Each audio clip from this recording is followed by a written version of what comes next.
क्या हुआ जी? आज की क्लास को किसी की नजर लग गई है क्या? बार बार गड़बड़ हो जा रहा है। बताना। हाँ, कह रहे हैं पुष्कर जी आज तो हो गई क्लास। भाई डिस्टरबेंस तो हो गया। और ये आभासी दुनिया की ना सबसे बड़ी कमी है। ठीक है। मौसम की आवाज से अच्छा। तो ये आभासी दुनिया की कमी है भाई। देख लो, उत्तर से दक्षिण अगर जाएंगे तो हमें उत्तर से दक्षिण की तरफ ढाल मिलेगा। तो सामान्य ढाल क्या है? तो सामान्य ढाल है पूर्व से पश्चिम। लिख लो थोड़ा सा, पूर्व से पश्चिम। है ना, जब तक चलेगा तब तक चलाएंगे। पूर्व से पश्चिम और उत्तर से दक्षिण। पूर्व से पश्चिम और उत्तर से दक्षिण की तरफ इसका सामान्य ढाल है। क्लियर है भाई? कमेंट कर देना एक बार सब। कमेंट कर देना साबिर। तो पूर्व से पश्चिम और उत्तर के दक्षिण की तरफ इसका सामान्य ढाल है। ठीक है। और अगर पूछा जाए तो अभी देखो, हमने इसको दो भागों में बांटा था। दो भागों में बांटा था, एक तो पश्चिम में जो ज्यादा शुष्क है, और एक थोड़ा सा पूरब में पूर्वी रेगिस्तान जो थोड़ा सा कम शुष्क है ना। इस रेगिस्तान को भी हमने क्या किया था? दो भागों में विभाजित कर दिया था ऐसे करके। अब थोड़ा सा ये समझना, जो क्वेश्चन बार बार बना है आपके एग्जाम में। एक भाग तो ये वाला हो गया, है ना, एक भाग ये वाला हो गया देखो। और दूसरा भाग जो मिलेगा आपको, कौन सा मिलेगा? तो दूसरा भाग इसी अरावली के नीचे वाला भाग मिलेगा, अरावली के पश्चिम वाला भाग मिलेगा। ठीक है।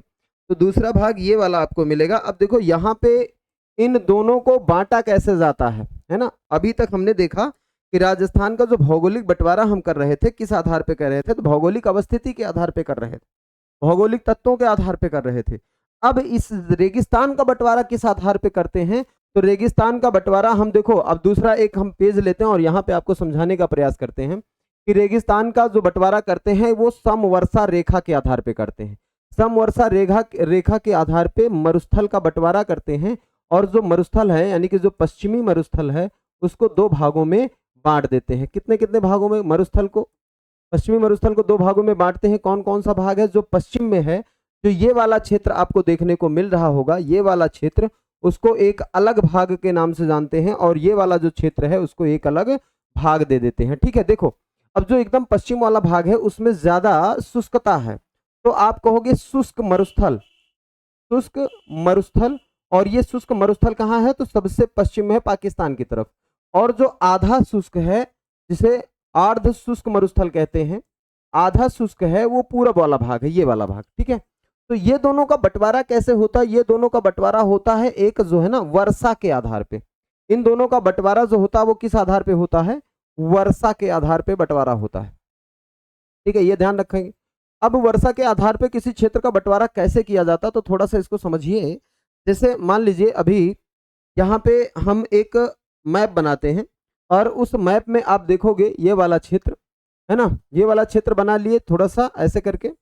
अब यहाँ पे कौन सा जिला है जरा बताना कमेंट करके। अगर हम ऐसे बनाते हैं दो जिले को, तो वो कौन कौन सा जिला होगा? ये कौन सा जिला है? श्री गंगानगर, है ना। और यहाँ पे कौन सा जिला है? तो हम छोड़ ही देते, कोई दिक्कत नहीं है ना। अभी देखो एक जिला यहाँ पे है। यहाँ नीचे अगर आओगे तो कौन सा जिला मिलेगा सबसे नीचे इधर? मान लो बाड़मेर मिल गया, या फिर कोई और जिला जो भी आपके हिसाब से रख सको, है ना। तो मैं बाड़मेर रख दे रहा हूँ, कोई भी जिला रख लो, उससे नहीं मतलब। यहाँ वर्षा कितनी हो रही है? यहाँ वर्षा हो रही है 25 सेंटीमीटर की, है ना। वर्ष में कितनी वर्षा हो रही? 25 सेंटीमीटर। और यहाँ भी वर्ष में कितनी वर्षा हो रही है? 25 सेंटीमीटर मान लो, है ना। कोई दो जिला है या दो स्थान है, जिला नहीं स्थान, उन दोनों स्थानों पर एक समान वर्षा हो, तो हम वहां एक काल्पनिक रेखा खींच देते हैं कि ये वाला क्षेत्र ऐसे करके। मान लो यहाँ भी कोई एरिया है ना, और इन सारे एरियो में लगभग 25 सेंटीमीटर की वर्षा हो रही है, लगभग 25 सेंटीमीटर की वर्षा हर जगह हो रही है। तो हम क्या करते हैं? एक काल्पनिक रेखा ऐसे खींच देते हैं, और इस काल्पनिक रेखा को क्या कहते हैं? तो इसी को समवर्षा रेखा कहते हैं।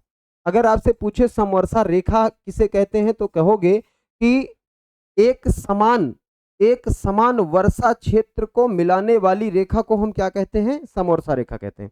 ठीक है। अब ये जो बंटवारा होता है किस आधार पे होता है? समवर्षा रेखा पर। तो ये समवर्षा रेखा कहां से शुरू होती है? आप देखोगे ये समवर्षा रेखा यहां से शुरू हो रही है, और कितनी समवर्षा रेखा? तो 25 डिग्री। यानी कि ये जो बंटवारा होता है, ये समवर्षा रेखा बंटवारा जो होता है, ये होता है 25 सेंटीमीटर वार्षिक वर्षा। 25 सेंटीमीटर औसत वार्षिक वर्षा से वो जो रेखा है 25 सेंटीमीटर औसत, लिख लेना, 25 सेंटीमीटर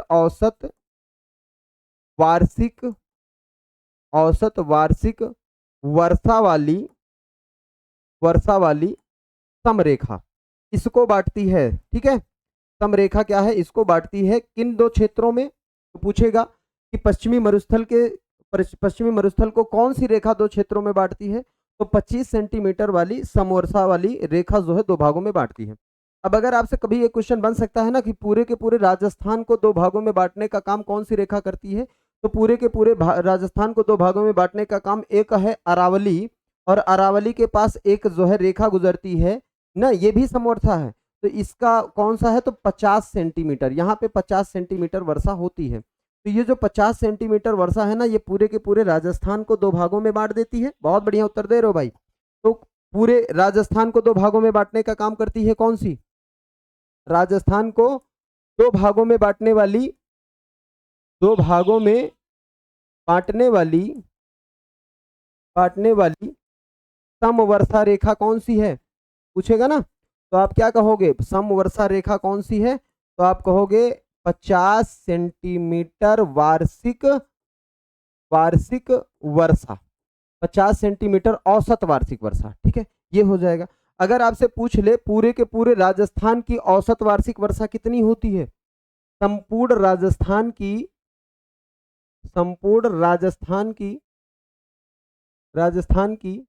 औसत वार्षिक वर्षा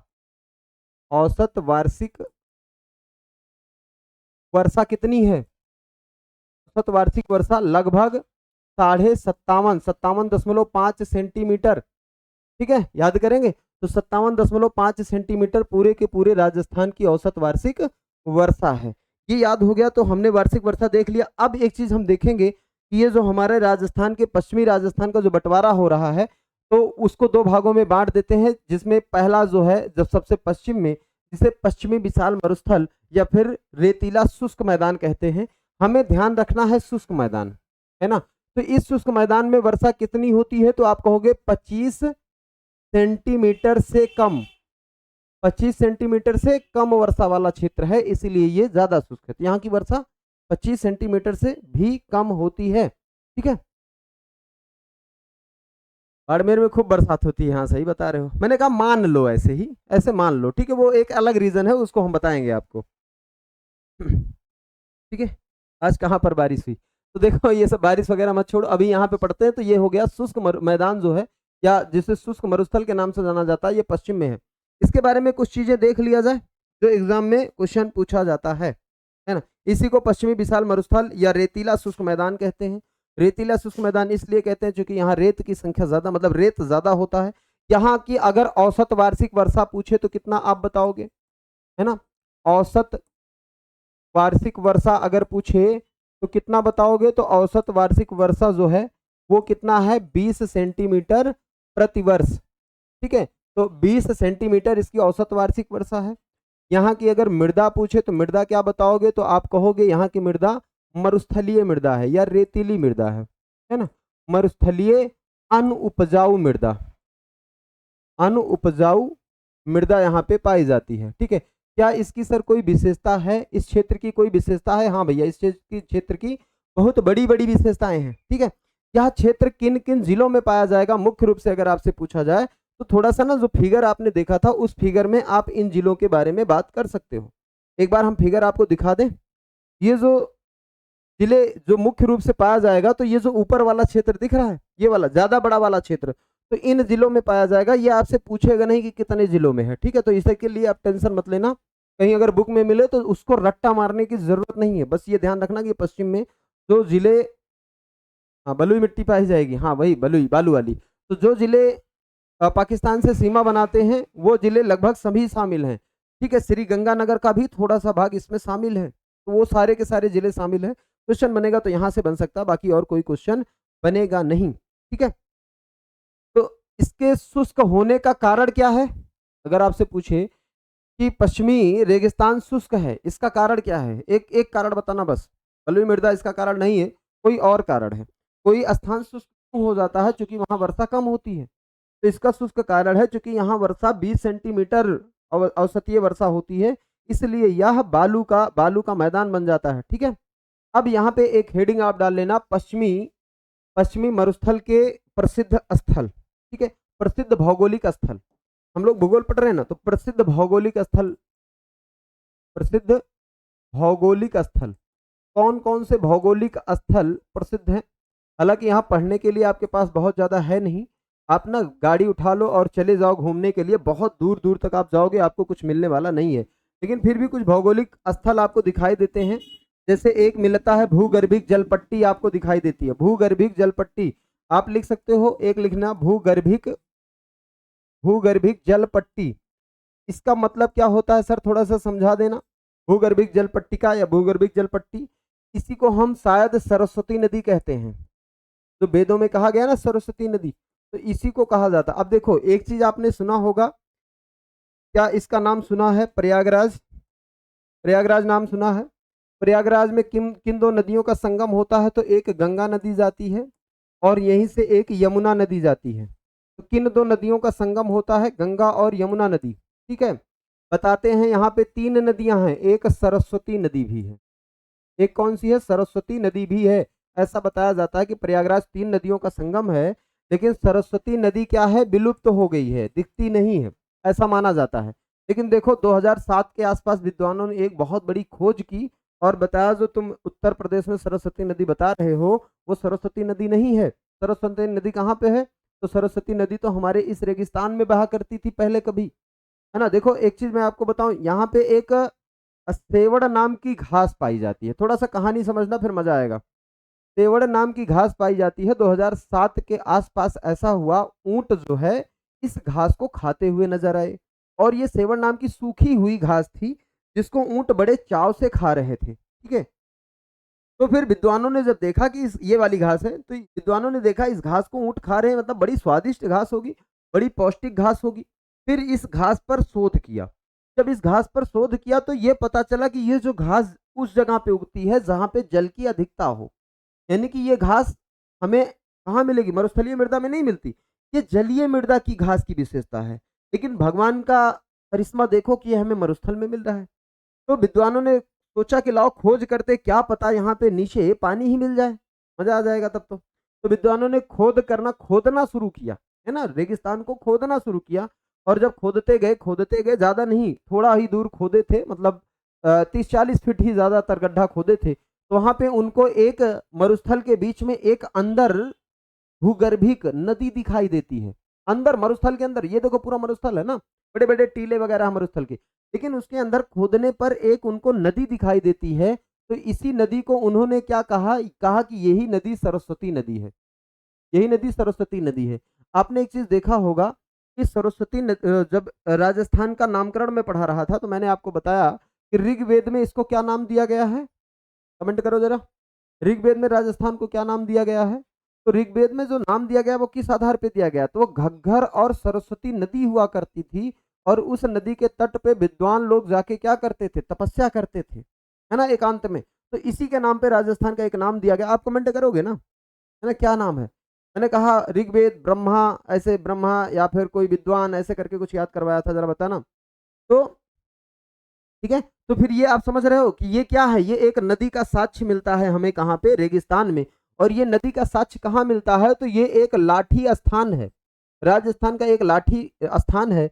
वहां से लेकर जैसलमेर तक, वहां से लेकर जैसलमेर तक ये लगभग 60 किलोमीटर तक फैला हुआ है, लगभग 60 किलोमीटर बता रहा हूँ, कहीं कहीं आपको 60 मिलता है, कहीं कहीं आपको 80 मिलता है।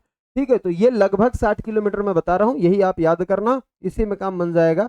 तो लाठी से लेकर कहाँ तक, जैसलमेर तक, या फिर इसी को ये भी कहते हैं कि लाठी से लेकर जैसलमेर। यहाँ पे पोकरण है और पोकरण है, उसके बाद मोहनगढ़ है, तो ये सारे स्थान याद रखेंगे। कौन से स्थान, बीच में पड़ेगा पोकरण, और बीच में पड़ेगा मोहनगढ़, और उसके बाद आपको लाठी दिख ही रहा होगा और जैसलमेर दिख ही रहा होगा। तो पोकरण, मोहनगढ़, लाठी और जैसलमेर, इन स्थानों से होकर इस नदी के साक्ष्य मिले हैं। तो इसी नदी के बारे में हम बात कर रहे हैं। इस नदी को हम कैसी नदी कहते हैं, तो इस नदी को भूगर्भिक जल पट्टी या सरस्वती नदी के नाम से जाना जाता है। इसके अंतर्गत आप लिख लेना इसके अंतर्गत आप क्या लिखोगे कि जैसलमेर में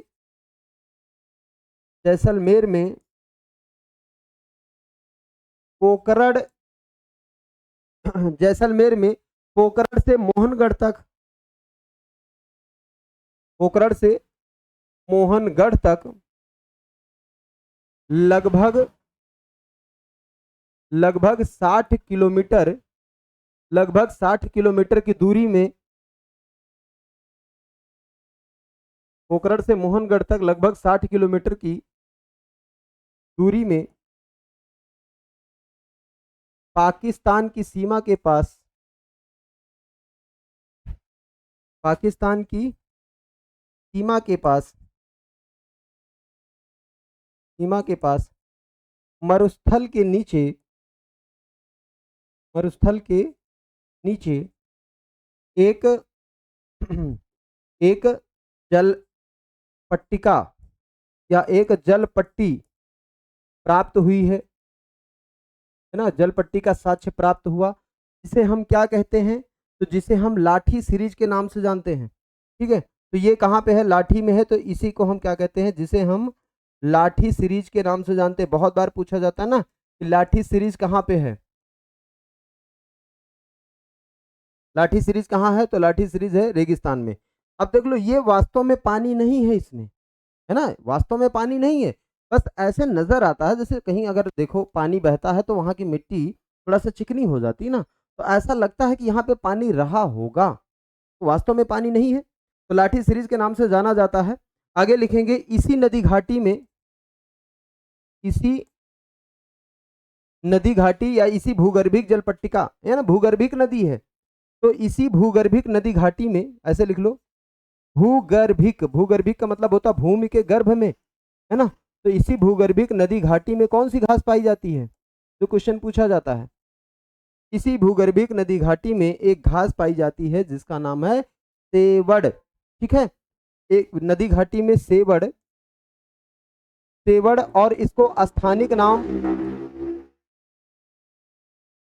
इसका स्थानिक नाम जो है वो स्थानिक नाम है लिलोड़, स्थानिक नाम है लिलोड़, याद रखोगे, दोनों पूछ सकता है। पाई जाती है, पाई जाती है, तो यहीं पे कौन सी घास पाई जाती है, सेवड़, जिसका स्थानिक नाम है लिलोड़।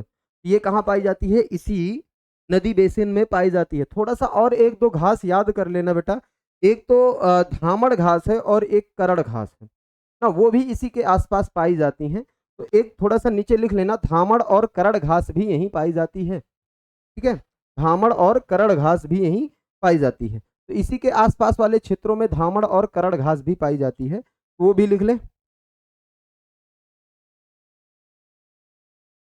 इसी के आसपास वाले क्षेत्रों में, इसी के आसपास वाले क्षेत्रों में धामड़, धामड़ और करड़ नाम की स्वादिष्ट घास या पौष्टिक घास पाई जाती है। ये सारी पौष्टिक घासें हैं, है ना, पौष्टिक घास पाई जाती है, ये आप याद रखोगे। सबसे ज्यादा महत्वपूर्ण कौन सा है, तो सबसे ज्यादा महत्वपूर्ण सेवड़ घास है। सेवड़ घास का सेवन करते हुए ऊंट पकड़े गए, याद रहेगा, सेवड़ घास का सेवन करते हुए ऊंट पकड़े गए, तो वहां पे खोज की गई, और जब खोज की गई तो वहां पे पता चला कि इसके नीचे तो एक नदी बहती थी, मरुस्थल के नीचे तो एक नदी बहती थी, जिस नदी का नाम क्या रखा गया, तो जिस नदी का नाम रखा गया, जिस जो है सीरीज का नाम क्या रखा गया, तो आप कहोगे लाठी सीरीज रखा गया, और संभवतः वो वैदिक काल में बहने वाली सरस्वती नदी से उसका संबंध जोड़ा गया। ठीक है, वैदिक काल में बहने वाली सरस्वती नदी से उसका संबंध जोड़ा गया। ये मैंने आपको फिगर दिखा दिया, यहाँ पे पोकरण है ना, पोकरण यहाँ पे, तो ये पोकरण से लेकर कहाँ तक, जैसलमेर तक लगभग कितने दूरी पर, लगभग 60 किलोमीटर में है, और लाठी इसके बीच में पड़ता है, तो इसीलिए इसको क्या कहते हैं, इसी को लाठी सीरीज कहते हैं। तो लाठी सीरीज क्या है, लाठी सीरीज एक नदी का साक्ष्य है, और वो भी नदी कैसी, तो भूगर्भिक नदी, मतलब भूमि के गर्भ में है, भूमि के नीचे है, तो ये भूगर्भिक नदी है। ठीक है, अब इसी लाठी सीरीज के बगल में ही आपको एक थार का घड़ा मिलता है, थार का घड़ा क्यों कहते हैं? देखो, घड़ा का काम होता है पानी पिलाना, है ना, घड़े का काम होता है पानी रखना और पानी पिलाना। तो घड़े में हम पानी रखते हैं। देखो, थार का मरुस्थल जो है ना, वो बिल्कुल एकदम ऐसा मरुस्थल है कि हम वहां जा नहीं सकते। जा तो सकते हैं लेकिन फिर हमारे लिए जीना बड़ा मुश्किल हो जाएगा, है ना। तो ऐसा मरुस्थल है, उस मरुस्थल में पानी नहीं मिल पाता, और अगर आपको पानी मिल गया तो फिर सोने पर सुहागा है। देखो,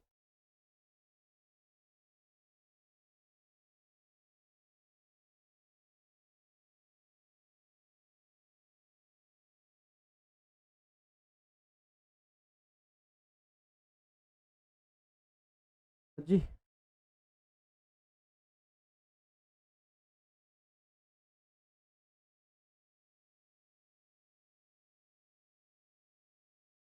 लग रहा है वो वीडियो आपको मिला नहीं, नहीं तो मैं वीडियो आपको दिखाता कि ये कैसा होता है।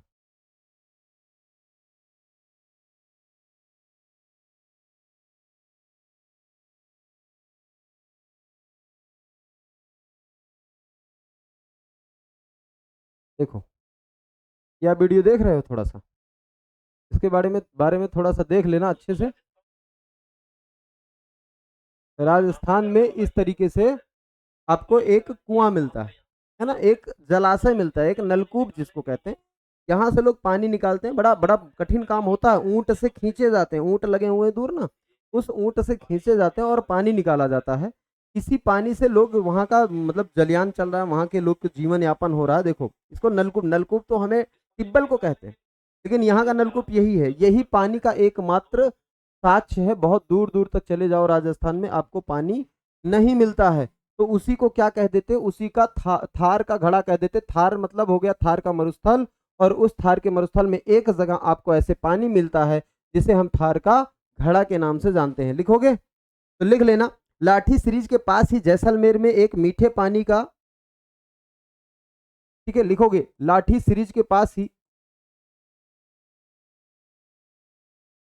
लाठी सीरीज के पास ही जैसलमेर में, जैसलमेर में एक मीठे पानी का, मीठे पानी का,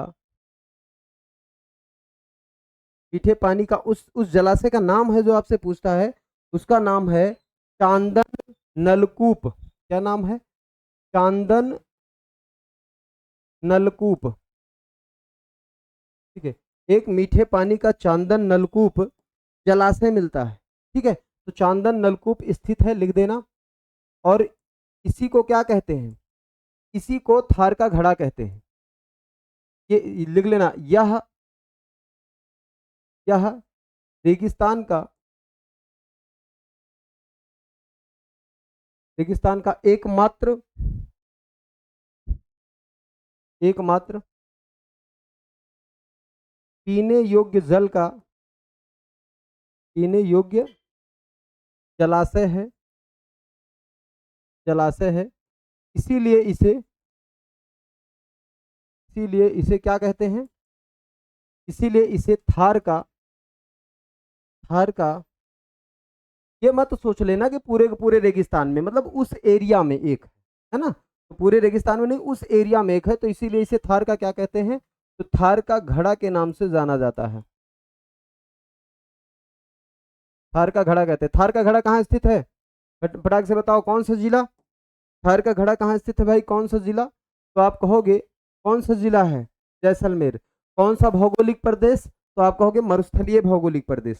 ठीक है, मरुस्थलीय भौगोलिक प्रदेश। अब देखो, एक चीज आपको नजर आ रहा होगा, थोड़ा सा विचार करना। इस स्थान पे मरुस्थल है, देखने में तो मरुस्थल लग रहा है, लेकिन नीचे आपको जल मिल रहा है, एक नदी मिल रही है और एक जलाशय मिल रहा है।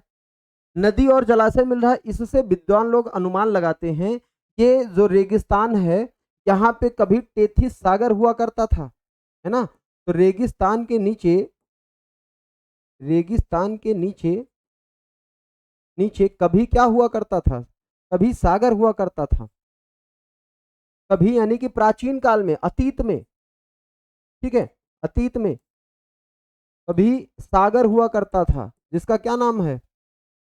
सागर हुआ करता था, या सागर होता था, जिसे टेथिस सागर के नाम से जानते हैं। इसे टेथिस, टेथिस सागर के नाम से जानते हैं। ठीक है, तो टेथिस सागर लिख लेना। इसके नीचे टेथिस सागर के साक्ष्य पाए गए। अब देखो टेथिस सागर हम कैसे बताते हैं, जब रेगिस्तान की खुदाई होती है, बालू के अंदर खोदा जाता है, तो वहां पे कुछ चीजें मिलती हैं, जैसे कुछ जीवाश्म पाए जाते हैं, कुछ मछली के जीवाश्म पाए जाते हैं। जब मछली के जीवाश्म पाए जाएंगे तो मछली कहाँ होगी, सागर में। इसका मतलब रेगिस्तान के नीचे कभी सागर रहा हुआ होगा। कुछ और जीवाश्म यहाँ पे पाए जाएंगे, जैसे हिमानी, हिमानी समझते हो, हिमानी, हिमानी के साक्ष्य मिलते हैं, बड़े बड़े हिमानी के गड्ढे मिलते हैं। तो बड़े बड़े हिमानी के गड्ढे मिलते हैं, तो ये इससे ये पता चलता है यहाँ कभी हिमानी रही होगी। हिमानी का मतलब हिम, और हिम की नदी, तो यहाँ पे कभी हिम की नदी रही होगी। तो इससे ये पता चलता है हिम की नदी कहाँ पे है, हिम की नदी है जो है हमारे हिमालय में। इससे ये पता चलता है हिमालय कभी यहाँ पे रहा होगा, है ना, मतलब वो संरचनाएं यहाँ पे रही होंगी। तो इतना नोट कर लीजिए। ठीक है, आगे एक और बात करते हैं। यहाँ पे आकल या फिर जिसे कहते हैं नेशनल पार्क जो है, उड नेशनल पार्क स्थित है। तो यहाँ पे एक नेशनल पार्क भी स्थित है। कौन सा नेशनल पार्क है जरा लिखना।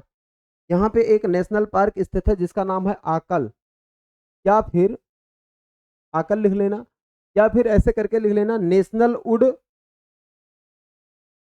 नेशनल उड। उड का मतलब होता है लकड़ी, हासिल्स, हासिल्स पार्क। ठीक है, तो ये एक पार्क भी यहाँ पे स्थित है। अब बताओ भैया, अधिकतर पार्क में जानवर होते हैं, अधिकतर पार्क में जानवर होते हैं, लेकिन यहाँ पे देखो पार्क जो स्थित है वो कहाँ, मरुस्थल में है। अब ये बताओ, क्या मरुस्थल में जानवर संभव है, क्या मरुस्थल में जानवर रहता होगा, बताओ जरा, क्या आपको मरुस्थल में जानवर मिलेगा। चलो, तो ये तो मीडिया ये फाइल ही नहीं खुल रही है, नहीं तो हम आपको अभी दिखा देते कि कहाँ पे ये पार्क कैसा है। चलो, अगर यहाँ खुल जाए तो फिर यहाँ से हम लोग देखने का प्रयास करते हैं। घूमने चलोगे मेरे साथ पार्क में। हालांकि कुछ देखने को मिलेगा नहीं, अभी देख लेना जब हम घूमने गए थे तो हमें क्या मिला।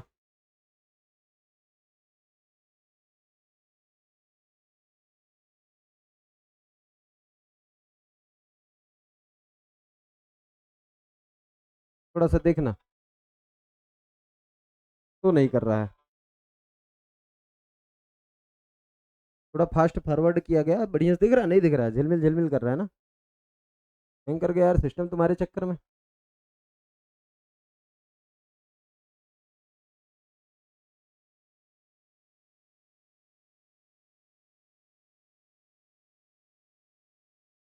देख लो, बुलेट उठाओ, तेल डलाओ, मेरे साथ चल दो। अब देखो यहाँ पे घूमने चलते हैं हम लोग। ठीक है, ये पार्क है, इस पार्क में बाउंड्री वगैरह बनी हुई है, आप ये देख सकते हो। थोड़ा सा मैं थोड़ा फास्ट फॉरवर्ड करके आपको दिखा रहा हूँ ताकि जल्दी जल्दी आप देख सको इसको। ठीक है, ये कौन सा पार्क है देख लेना जरा, कौन सा पार्क है भाई, कौन सा पार्क नजर आ रहा है आपको। यही पार्क तो आपको पढ़ना है कि दूसरा पढ़ना है, देखो यही पार्क के बारे में हमें पढ़ना, पढ़ने से ज्यादा आप इसको समझ लो। इसे चांदन कहते हैं, जैसलमेर में स्थित है। ठीक है, यहीं पे आपका जो घड़ा स्थित था ना, यहीं पे वो घड़ा भी है ना, तो देख लो। अब देख रहे हो, तो देखो गौवंश संरक्षण केंद्र भी यहाँ पे बनाए गए हैं। अभी आगे और थोड़ा सा देखते हैं, पशु चिकित्सालय और ये बनाए गए, इसी के मार्ग में ये पड़ता है। थोड़ा सा और जाते हैं, तो अभी देखिए पार्क के पास हम लोग पहुंच गए हैं। ये है पार्क, ये पार्क नजर आ रहा है। और इस पार्क में आप देख सकते हो वुड फोसिल पार्क, या जिसे आकल पार्क के नाम से जानते हैं। ये नेशनल वुड फोसिल पार्क है। वुड फोसिल पार्क क्यों कहते हैं अभी मैं बताता हूँ, ये आप पूरा पढ़ सकते हो। फोसिल हमारी राष्ट्रीय विरासत है, आने वाली पीढ़ियों को भी इन्हें देखना है, कृपया यहाँ से केवल ज्ञान प्राप्त करें, फोसिल नहीं। फोसिल मतलब यहाँ से लकड़ी आप मत लेके जाएं, केवल और केवल ज्ञान लेके जाएं और कुछ लेके ना जाएं। तो सारी आप इन्फॉर्मेशन पढ़ सकते हो। थोड़ा सा और देखते हैं, जल्दी जल्दी चलेंगे।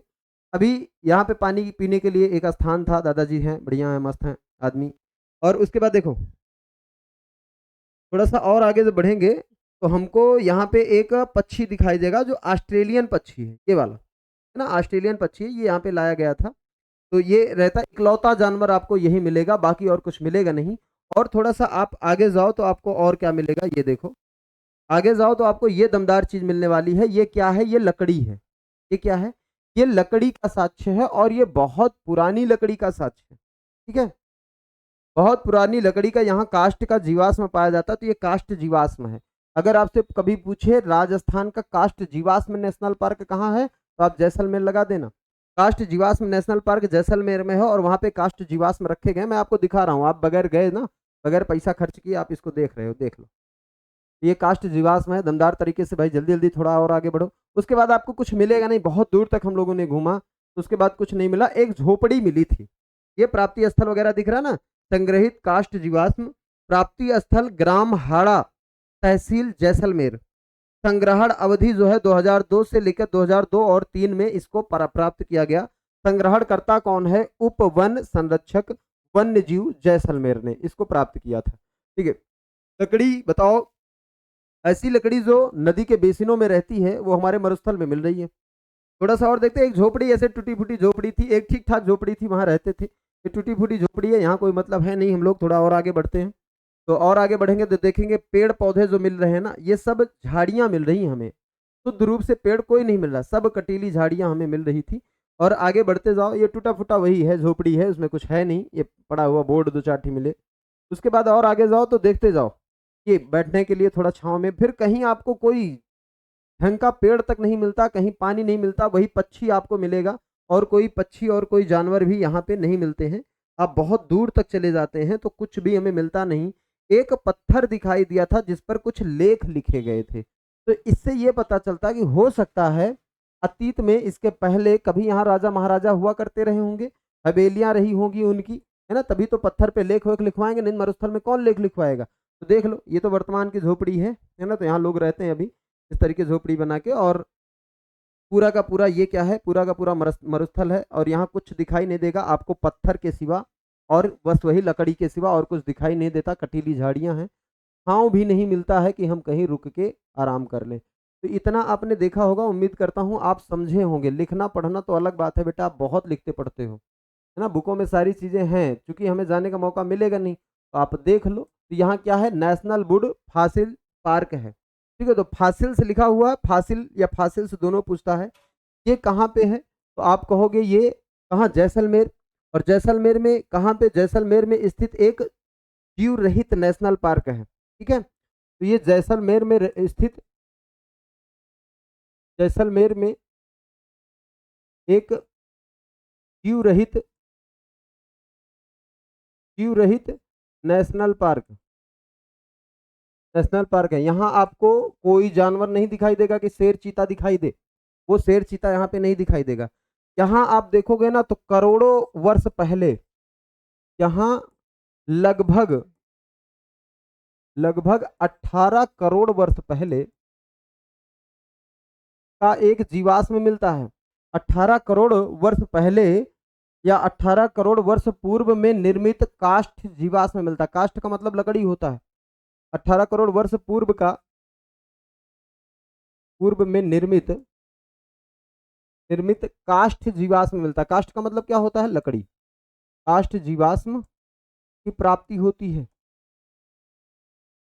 यहाँ लगभग 18 करोड़ वर्ष पूर्व में निर्मित काष्ठ जीवाश्म रखा गया है। ठीक है, रखा गया लिख दे, कोई दिक्कत नहीं है, वो आपको जो है म्यूजियम की तरीके वहां पे मिल जाएगा। तो मछली तथा जुरासिक युग, या ऐसे लिख दो, जुरासिक जुरासिक युग। जुरासिक युग आपने पढ़ा होगा ना, तृतीय कल्प में मैंने कल पढ़ाया था। तो जुरासिक युग की चट्टानें यहाँ पे दिखाई देती हैं। जुरासिक युग की चट्टानें जो है यहाँ पे दिखाई देती हैं, बाड़मेर और जैसलमेर के आसपास जुरासिक युग की चट्टानें भी देखने को मिल जाती हैं। ठीक है, समझ में आ गया इतना। इससे ज़्यादा आपको कुछ पूछेगा नहीं, तो इससे ज़्यादा हमें कुछ पढ़ने की ज़रूरत भी नहीं है। अब आगे जो हम पढ़ेंगे, एक एक चीज़ और याद कर लेना। हाँ, ये नवीन जिला आपका फलौदी जो बना है ना, फलौदी में एक है बाप बोल्डर। बाप बोल्डर, तो बाप बोल्डर कहाँ है, ये आपके फलौदी में है। कहाँ पे है, फलौदी में है। ठीक है,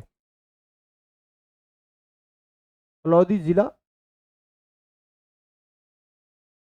में स्थित है। तो नया है नवीन जिला, इसीलिए अभी आप याद कर सकते हैं। ये क्या है, तो नवीन जिला फलौदी में कार्बोनिफेरस काल के हिम नदीय जीवाश्म या हिम नदीय ग्लेशियर पाए जाते हैं। ठीक है,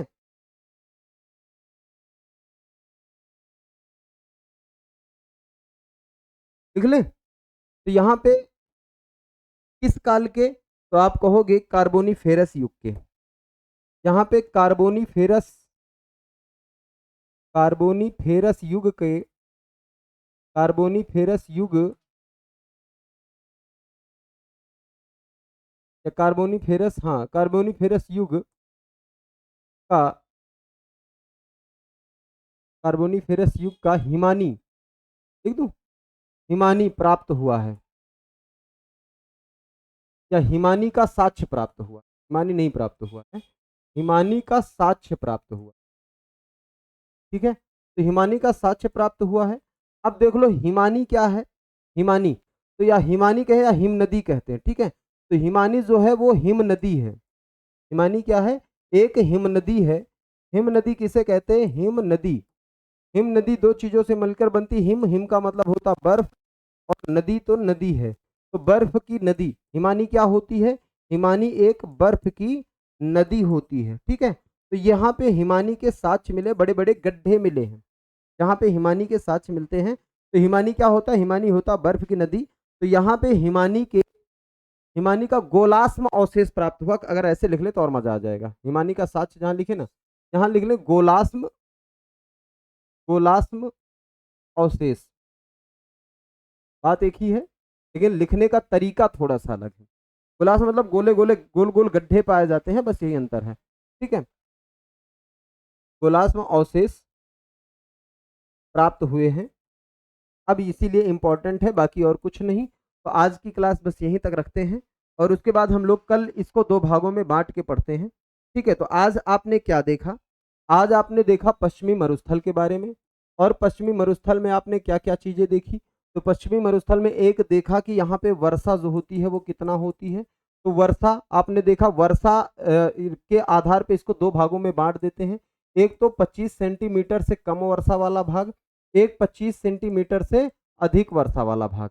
ठीक है, तो एक 25 सेंटीमीटर से अधिक वर्षा वाले भाग को हम क्या कहते हैं, अर्ध शुष्क कहते हैं, और जो कम वाला भाग होता है उसे अर्ध मरुस्थल कहते हैं। ठीक है, उसे हम क्या कहते हैं, उसे शुष्क मरुस्थल कहते हैं, शुष्क मरुस्थल कहते हैं, याद होगा। सबसे बड़ा क्षेत्रफल के दृष्टिकोण से ये पूरा का पूरा मरुस्थल है। तो यहाँ पे हमने ये देख लिया, यहाँ पे हमने दो तीन चीजें देखा। एक तो हमने देखा मरुस्थल का घड़ा या थार का घड़ा कहाँ पे है, जल्दी बताना। थार का घड़ा कहाँ पे है भैया, जहां से क्वेश्चन पूछेगा। ठीक है, थार का घड़ा कहाँ है, और बाप बोल्डर कहाँ है, ये भी आपसे पूछा गया है। बाप बोल्डर कहाँ है ना, बाप बोल्डर कहाँ है, अब जल्दी से बता देना। एक हमने नेशनल पार्क देखा, उसका नाम उड नेशनल पार्क पर रखा गया, या फिर आप कह सकते हो आकल, आकल या फिर नेशनल उड फासिल्स पार्क, तो ये भी कह सकते हो उड फासिल पार्क कहाँ पर है जरा बताना, उड फासिल पार्क कहाँ है। एक हमने यहाँ पे नलकूप देखा था, है ना, नलकूप, जिसको क्या कहा जाता है, थार का घड़ा कहा जाता है। एक नलकूप है जिसका नाम है चांदन नलकूप, चांदन नलकूप, याद हो रहा है कि नहीं हो रहा भाई, चांदन नलकूप फिगर भी देखा है। बाप बोल्डर क्या है, ये हिमानी का अवशेष है, हिमानी का गोलार्ध, गोलार्ध या फिर हिमानी का गोल गड्ढे का अवशेष है ना। तो हिमानी अवशेष याद कर लो, हिमानी अवशेष याद कर लो, काम बन जाएगा। उसके बाद एक चीज और देखा था यहाँ पे, भूगर्भिक नदी, है ना, भूगर्भिक नदी देखा था, जिसको क्या कहते हैं, लाठी सीरीज कहते हैं। तो लाठी सीरीज कहाँ पे स्थित है जरा बताओ तो आप कहोगे सर लाठी सीरीज जो है वो जैसलमेर में है, जैसलमेर के पोखरण से मेहरगढ़ तक, सॉरी मोहनगढ़ तक। कहाँ पे है, पोखरण, पोखरण के मोहनगढ़ तक, मोहनगढ़ तक ये फैला हुआ कितना है, तो आप कहोगे 60 किलोमीटर में फैला हुआ है।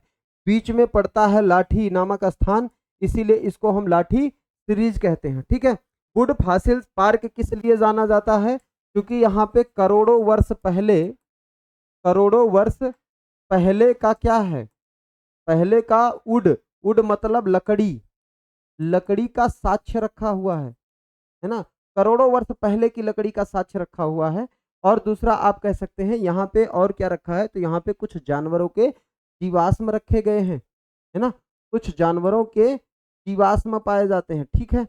अब एक बात बताओ, यहाँ पे मैंने घास बताए हैं, कौन सी घास पाई जाती है? कमेंट करके आप लोग जल्दी से घास बता दो, और आज की क्लास बस यहीं तक छोड़ते हैं। घास कौन सी पाई जाती है और उसका स्थानिक नाम मैं बता दे रहा हूँ। उसका स्थानिक नाम लिलोड है। उसका स्थानिक नाम क्या है? लिलोड उसका स्थानिक नाम है। स्थानिक नाम मतलब वहां के लोग जो हैं उसको लिलोड कहते हैं। लेकिन घास का नाम आप बताओगे, घास का नाम क्या है बेटा, जल्दी से बता देना, है ना। आज बस इतना ही। अकलवुड पार्क जीवाश्म में डायनासोर के अवशेष भी मिलते हैं ना सर? बिल्कुल, मछली और डायनासोर के अवशेष यहाँ पे रखे गए हैं, ठीक है। तो यहाँ पे आप जानवरों के जीवाश्म, वही जो मैं बता रहा हूँ, यहाँ पे मछली के भी अवशेष मिलते हैं और डायनासोर के भी अवशेष रखे गए हैं, ठीक है। तो डायनासोर के अवशेष जो रखे गए हैं वो कई विद्वान इसमें अलग अलग मत रखते हैं। कुछ लोग कहते हैं बाहर से लाया गया, कुछ लोग कहते हैं यहीं मिला है, तो वो थोड़ा सा विवादित क्वेश्चन है, तो क्वेश्चन जल्दी से बनता नहीं है। सेवड़, है ना, तो सेवड़ घास है, ये बिल्कुल सही आपने बताया, सेवड़ घास है, याद रख लेना। इतने तो हमको याद करना था, इतने इतनी दूर तक अभी हमने पढ़ाया, आपको समझाया, यही आपके सबसे महत्वपूर्ण स्लाइड होगी, ठीक है। Thank you so much. कल हम लोग पढ़ेंगे जो है पश्चिमी राजस्थान को दो भागों में बांट के, है ना, पश्चिमी राजस्थान को दो भागों में बांट के कल हम लोग पढ़ेंगे। तो वहां पे एक भाग आज पढ़ चुके हैं, कौन सा? एक भाग आज हमने पढ़ा शुष्क मैदान, है ना। अब देखो, जो शुष्क मैदान है इसको भी दो भागों में बांटते हैं। तो शुष्क मैदान को भी दो भागों में बांटते हैं। कौन कौन से दो भाग में बांटते हैं शुष्क मैदान को? तो आपने देखा कि शुष्क मैदान को दो भागों में बांटते, एक टीला वाला मैदान हो जाता है और एक बालू का टीला और गैर बालू का टीला, ठीक है। तो शुष्क मैदान का बालू का स्तूप और एक बालू का स्तूप मुक्त, इसको हम लोग दोनों भाग को कल पढ़ेंगे, ठीक है। तो थैंक यू सो मच आज के लिए।